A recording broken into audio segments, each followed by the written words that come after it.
B news के साथ मैं हूं जोएब शेख सक्खर से। पूरे मुल्क में इस वक्त इंडिया के खिलाफ जीत की खुशी में यौम तशक्कुर मनाया जा रहा है।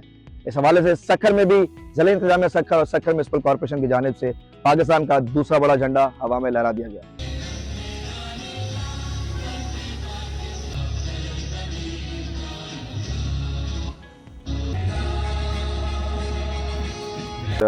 अल्लाह का शुक्र अदा करेंगे कि हम यहाँ पर आज सारे इकट्ठे मौजूद हैं एक जगह पर, और अल्लाह का शुक्र अदा कर रहे हैं कि उसने हमें ये मौका दिया है कि हम सारे मिलकर आज का दिन ये तमाम पाक अफवाज, तमाम सिविल सोसाइटी, जितने भी इसमें जो भी सेगमेंट है सोसाइटी के, सारे मिल के ये हम शुक्र अदा कर रहे हैं कि अल्लाह ने हमें एक दफ़ा फिर सुरखरू किया है और इस काबिल बनाया है कि हम दुश्मन की आंख में आंख डाल के देख सकें। आज के दिन की मुनासबत से मैं अपनी तरफ से और पूरे पाकिस्तान की आवाम की तरफ से अपनी पाक अफवाज को सलाम पेश करती हूँ और शुक्रिया अदा करती हूँ कि उनकी बदौलत आज हम सब, जब जंग का माहौल था, हम सब फिर भी अपने अपने घरों में आराम की नींद सो रहे थे, लेकिन हम हमेशा पाक फौज के साथ थे, हैं और रहेंगे। पाक फौज जिंदाबाद, पाकिस्तान जिंदाबाद। पूरे मुल्क की तरह सक्खर डिवीज़न में, हर तहसील में, हर ज़िले में, हर कोने में जो है वो तकरीबात का इनेकाद किया जा रहा है कि हम अपनी अफवाज पाकिस्तान और पाकिस्तानी अवाम को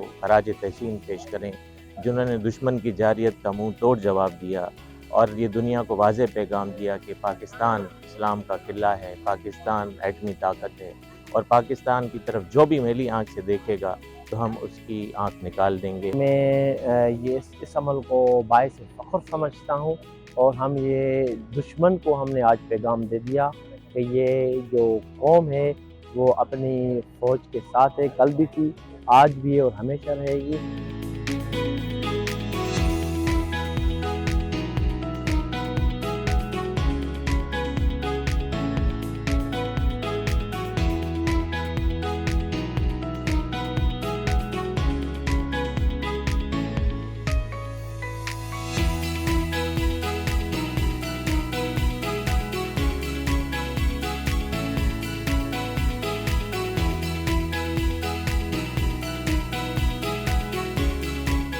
मुल्क भर की तरह सक्खर में भी यौमुल फतह की तकरीबात शान शान तरीके से मनाई गई।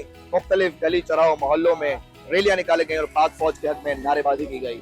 यौमुल फतह की तकरीबात का इख्तिताम ग्लोब चौक सक्खर पर एक शानदार आतिशबाजी से किया गया। कैमरा टीम के साथ जोहेब शेख, बी न्यूज़ सक्खर।